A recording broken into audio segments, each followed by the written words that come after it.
Hello everyone, my name is Nathan and today it's time for another episode of Stationeers. Yet another one, 3 in a row, just because I love this game so much at the moment. And on average you seem to like it too. So I'm always glad when our interests kind of overlap. Anyways, it is getting daytime and I was kind of thinking of rearranging a couple of things. I have decided that it doesn't make sense to actually use the stacker here at the end of the smelting line.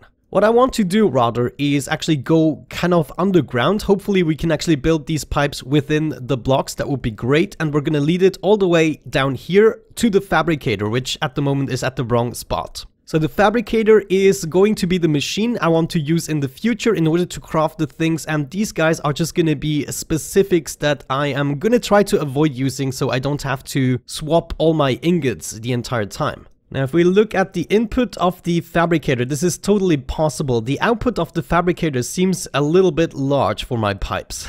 Anyways, I would say we're gonna go for it. This machine here is actually also in the way and the locker is in the way, but I already took everything out of the locker so we can get rid of this first of all. Just gonna throw it here on the ground and I guess we are gonna keep deconstructing these machines. Now this one I cannot deconstruct because I have all my stuff in here, all my ingots, so maybe we actually turn this on and export them. Oh, I don't even have enough battery in the drill, that's why it didn't work. So let's throw this on the ground. I'm gonna grab the battery and we're simply gonna exchange it with a full one. So this is the first time I actually had to do this with the drill. But here we go, let's just go ahead and stack everything up. I even had some ingots in here as well. Actually plenty of ingots. Hydraulic pipe bender, you're also coming with me, and the tool manufacturer, I guess, well, everything comes with me. We're gonna set you up quite differently this time. There we go, we got everything, so first things first, I want to take this guy and actually place it closer to the power control units.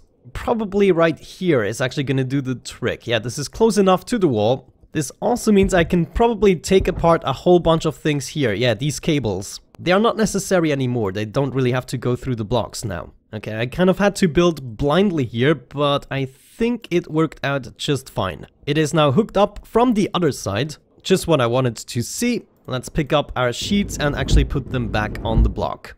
Good, step number 1 is completed. Now I'm gonna grab the fabricator and we are gonna have to place it on top of the cables, I think. Otherwise it's gonna stick out of the back, yeah. So I guess it's actually best if we just take everything apart. We're gonna have to rearrange it anyways, and we're gonna need the cables too. Let's see, for this one, I definitely want to leave enough space, so probably somewhere along these lines should be good. That's nicely pushing against the wall. And I also guess I'm gonna have the computer right next to it. This is the most practical thing, I believe. It shouldn't really matter, but it just makes sense. And there we go, everything is hooked up once again. It's already getting nighttime again. Stuff is just happening too quickly. Let's see, the computer we can easily push right next to it, and this should still leave us enough space to actually do the chutes. But let's just go ahead, pick up all of our materials and put them in the fabricator. There we go, this should be all. Can I actually see? Yeah, those are the contents. Pretty good, pretty good. Also gonna add the computer motherboard right there, and it should be working. No, well, we have to hook it up first. There we go, that should do the trick, computer. Perfect. Okay, I'm gonna need a couple of chutes, so I guess that's what we're gonna build first of all. Holy cow, it's just written so small. Construction kit chutes. We are gonna turn on the fabricator and I guess it can start running. Oh, I should have made a couple more actually. I want to bump this up to 10 chutes, there we go. And it should keep crafting, I guess. Yeah, look at that. Here are the chutes and they also drop out one by one. I was kind of hoping they are pushing them out in one stack. But oh well, I guess you cannot have everything. Anyways, the next thing we need to find out is, can we actually place these chutes inside of the blocks if we have them like that? Let me get rid of that so we can pick up the chutes. There we go. And oh, there was still some copper in it. But I basically want to have a corner here that is going down just like that, and then I guess we are gonna go straight down, and then we need to take another corner. Now, is this... oh, it seems possible at least. There we go. Oh yes, so if we go straight over here, then we are not at the correct location, unfortunately. Oh, holy cow, let's pick up a couple of these. We're gonna have to take a slight curve, but that is absolutely fine. Let's maybe get rid of all the stuff here, so we can actually do this. We're gonna go straight until here, then we're gonna take a curve, and I guess right here we're gonna come up again. Though actually beneath the computer would make more sense. Oh man, everything is chaotic again. Also, the crafting is done, so shut off the damn computer. Sucking up too much power. Good. Now, I guess we can just keep going. This should be working. I just love the building mode that you can have blocks within blocks, like these piping blocks and the wiring. It just feels incredibly great to do that. But of course, I didn't make enough chutes, so I guess... Oh, well, the crafting command actually got deleted as soon as I had all the materials, so that is a good thing to know. However, let's create a couple more, maybe 10 or 20. Oh, one of my chutes actually escaped. Come back here. Okay, while we are waiting for some more chutes, I can already fix the stuff we don't need anymore. So it's actually a little bit easier for me to walk on these. And right here, we're gonna take the curve. That's pretty much perfect. So yeah, I think we only really have to go up to this point. How many do I still craft? Let's actually increase this to another 5 or so. The turning isn't always the easiest with these pipes, I have to say, but we're getting closer. That's 1, 2, 3 or so chutes left to go. In the meantime, we have used up half of our battery power, so the system is definitely taxing here. Okay, amazing. Time to test it out, but first, of course, we are gonna fix the holes. You get fixed and you get fixed and you get fixed. And we have a completely hidden chute system leading to the fabricator. It's amazing. Oh, another 2 chutes who bit the dust somehow. Well, let's just fix that, get rid of the welder, and I guess, you know, we can always use the chutes in the future. There's another one here on the top. Okay, that's good enough for my taste. Let's actually exchange the battery. I'm getting low on power, and I guess it should turn daytime soon. Alright, so what's the next thing I want to set up? Probably the locker. The locker is gonna be very, very important. A little bit in the back, maybe like that, so we can still do maintenance in case we need to. How does it look open? Yeah, it's actually perfect. I like that spot very much. Now, maybe as long as it's still nighttime, we can fix the solar panels. Of course, I did a pretty bad mistake, though it just turned daytime. So what do I need? Like the drill to take this apart. Perfect. Let me pick that up, and we're gonna rotate this around this time. So the power slot should be on the top and the data slot at the bottom. Something along these lines. But we will have to fix this cable for sure. 3-way junction, something along these lines. And of course, I also want to complete it right away. And then I guess these cables are also for nothing. Let's get rid of those. A normal junction, something like that. Oh man, I hate blind building. Cable straight. Yeah. That seems to be perfect. Okay, now we just need to rotate this towards the correct orientation. So I guess, no, rotate left, minus 90 degrees. And it should work perfectly. And now we can do the same thing with the second solar panel and actually put it way closer. I'm not sure why I don't see stuff like that when recording sometimes. Yeah, look at that. We can actually place it right next to each other. So we can make a really nifty solar panel array. That is so much better to what I had before. Now, of course, it's still not facing the right way, minus 90 degrees, and we should be perfectly fine. Is it generating power? Yes, we just need to hook it up still. Great, solar panel crisis averted. I'm happy with that. Next up, it would also make sense to actually get rid of this stacker. It doesn't really serve its purpose here. And I want this area to be as clean as possible. Now, if I'm not mistaken, we should also be able to put in ingots right here, and they should just go straight through the furnace. Let me test this out with some copper here. I put the copper in, let me check. We have 243 copper. So if I put that in there, let me see, the furnace should just let it go through. What is it doing with the copper? It's really smelting something. Well, I just want to see if they eventually land in the fabricator or if we have to input them ourselves. I mean, well, we cannot reach the input anymore. So we need a way to actually do that. Anyways, I guess it's also time to sort out a couple of things. I don't want these guys to be hanging around. Now, I'm not sure if I should reinstall them still since we have the fabricator. What do you think? Not sure. Maybe the electronics printer because it can make cabling so much faster. And it doesn't require as much power, of course. But the power isn't the issue at the moment anymore. Now, furnace stopped working, so let's see. 243 copper still in there. So I'm not sure where this copper went, actually. Maybe we should test it out with some normal stuff. I, at the moment, don't have anything to smelt up. I'm not even sure if you are supposed to smelt up silicon, for instance. But, well, I guess we can go on a little mining trip. Let's actually prepare that. I promised that I'm gonna include some mining in the next video, and that is exactly what we can do right now. So I swapped my mining belt so that we have it on our number 4 slot, or 5 slot. Then I want to have my drill, and we want to enable the beacon as well. Well, actually, I need to set up my tracking guy first. There we go. Network analyzer is gone. Let's actually see if my tracking beacon is still active. You can actually scroll through the stuff. If you use your mouse wheel, then you activate the tracking. Thanks Armitage for letting me know all of that stuff. But yeah, now that we are prepared, let's go ahead, get our drill, and we're just gonna venture out in the world. Now there has been an update, a terrain update, and sometimes I do now have faulty terrain. So right here, right next to our base, there's still a copper deposit that I didn't really tap into, but I don't think it's gonna be a big one, because you can kind of see how large a vein is if there's still text popping up, like mine copper. If you see that, then just keep on digging and you might come across some more. Oxide is also going to be useful. I'm gonna have to replenish my oxygen bottles very soon, and also I have to get another jetpack fuel. So I guess I'm gonna do at least one stack of oxide. And let's just finish this vein. If we fill up our inventory, we can simply head back to the base. So yeah, it's really not too hard to actually find the ores. I've had some people kind of struggling with that in the comments section, and I don't understand. Maybe you had bad luck with your generation? Another thing I can also recommend you is to actually start in the experimental world, the space world, where you just start with 0 gravity and you have all of these asteroids around you. This way it's really easy to actually find the different ores. But you will have to deal with 0 gravity, and therefore you will also have to always refuel your jetpack and stuff like that.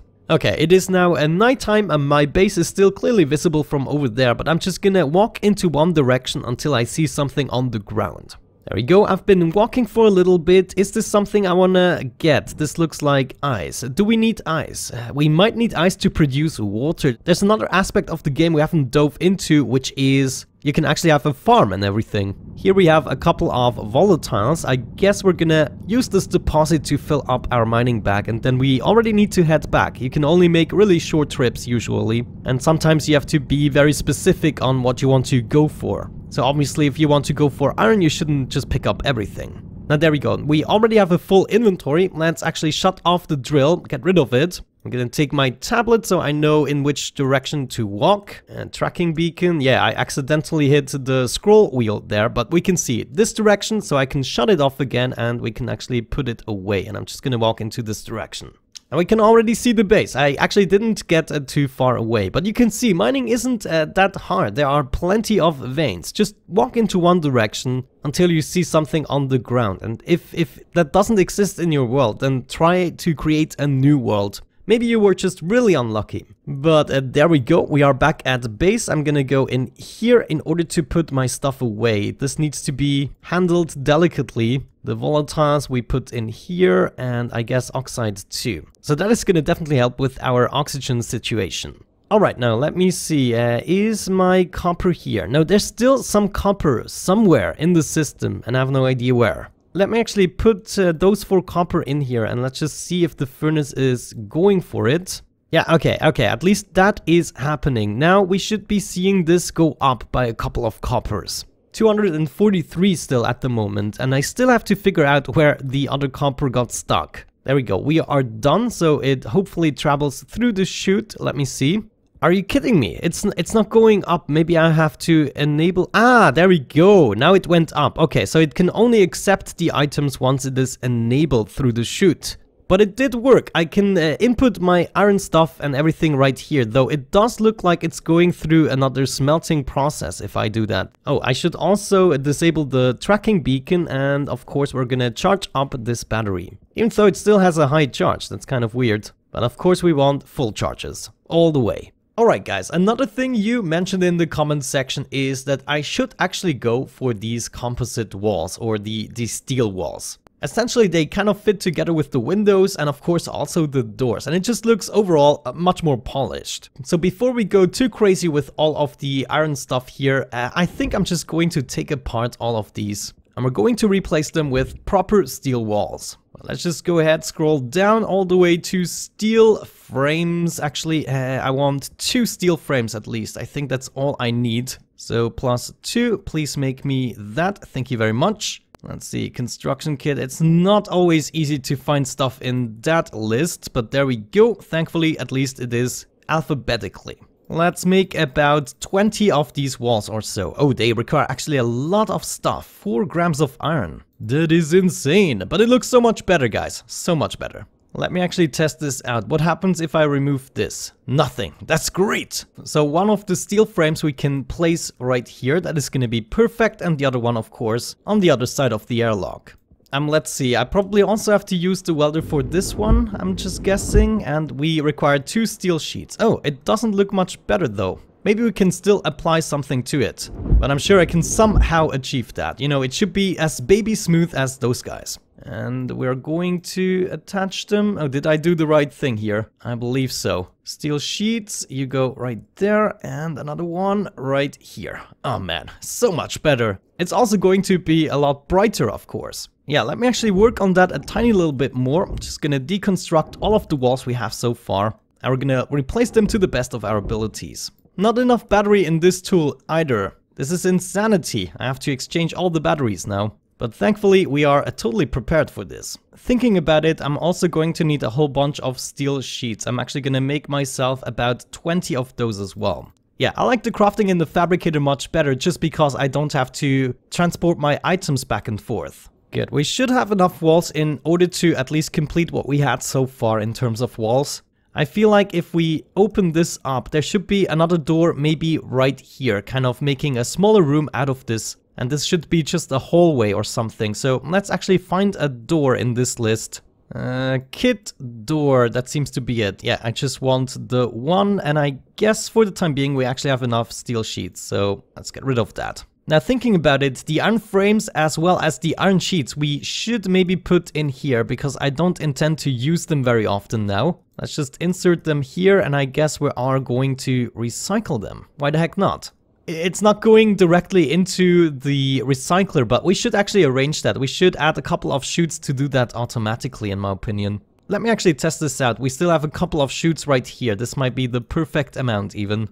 Come on, face the right way. This should be good, right? Yeah, looking good. So if I place this in here, let me actually see, do I see the contents of this? So maybe let's just turn it on, the centrifuge, and we can see it actually spewed out the things. So we're gonna insert those frames now, and is it doing stuff? Is it doing stuff? Yeah, there we go. Okay, that's working perfectly. I love it. These chutes are really great, and now I can input the ore right here and it starts to smelt automatically. That's pretty good. We're in a pretty good spot here. So now it's going to be extremely easy to actually get rid of that. Just every now and then I have to enable the machines. Maybe we can even have a switch that enables both of these machines at the same time. And this chute could actually connect with the chute that is leading to the furnace, so we can even automatically smelt it after we recycled something. Anyways, our door is ready. I want to place it right here. It doesn't look like we can actually do that, which would be a freaking pity. Oh no, of course, it is because of the cabling. I'm such an idiot. Taking everything apart, and it was just about these cables here. I should have placed that damn door first. There we go. We got everything out of the way that was in the way. But it's gonna be a pain in the butt to hook this up again. Let me get rid of this wall briefly. Yeah, I don't think it's actually possible to connect these tanks this way. That's kind of frustrating. So give me that door back, and we're simply gonna attach it right here instead. So for that I have to remove some of the cabling here, I suspect. There we go. The door finally fits. Now I just have to put back the pieces I took apart here. And there we go. We're finally finished. The room is completed again. I have my security door, which isn't hooked up yet. So that's all we have to do still. Let's see, door is working, beautiful, and put that stuff back. Why does the crating always start on the top? And how do I freaking rotate it 90 degrees? Yeah, it's such a bummer. This really bothers me, but what you gonna do? Cool, so that was a pretty good improvement on the base, I have to say. I also hit all of the circuitry here, as well as everything that we basically hooked up, so it's having a clean look. Now my intention of course is to get a really cool base going. I was also wondering if I could make like a second story, for instance, in order to place down the machinery I don't use quite as often. I mean, we have all of these blocks. I don't think I'm going to use them since we have the fabricator now, but we could still, you know, set them up in some way or the other so we have access to them in case we need them. Let me actually check something. We could add the walls like that. Of course. So you just add an additional wall right there. That makes absolute sense. I wondered why I didn't think of that. Look at that! Amazing! Oh yeah, the base is gonna look so much more beautiful like this. Wow, this makes such a difference. This is insanity. Okay, so what did we achieve today? We made the automatic crafting a little bit better. The automatic smelting is now also hooked up to the automatic crafting. We have put in some chutes right here. What we still could do, as I mentioned, is bring this pipe all the way over. We could do it beneath or above and kind of hook it up with this system here. And this should also lead into the furnace, hopefully, so we can do this automatically as well. I would actually say we're gonna wrap up the episode by doing that. However, it means we're gonna need to craft a couple more chutes. So let me just do that and I'm gonna be right back. Whoa, did you see that? Look at this crazy chute. Yeah, we have to be slightly careful. So I guess that's how the other chutes landed on the outside actually. Alright, let's already start setting up a couple of these guys. You need to point down. Can you do me the favor? Thank you. And I guess you don't really need to watch me do this right now. I'm gonna be right back once I made it to the furnace system. There we go, just 2 chutes to go, and it is actually hooked up. Finally, that took me actually a while. Oh well, we can still go ahead and actually start welding these guys up again. It's kind of insane. I just need a single iron sheet at this point. I'm kind of disappointed. I have no idea where I lost them. But here we go. This is a very important block, of course. This one should be sealed off. But now we're good. All my goals have been achieved for today's episode. I do love the base now, the new looks, and the new automation. Great! So, with that out of the way, let's wrap it up for today. Thank you so much for watching, guys. I hope you enjoyed it. Have a great time, and hopefully I'm going to catch you in the next one. Bye bye.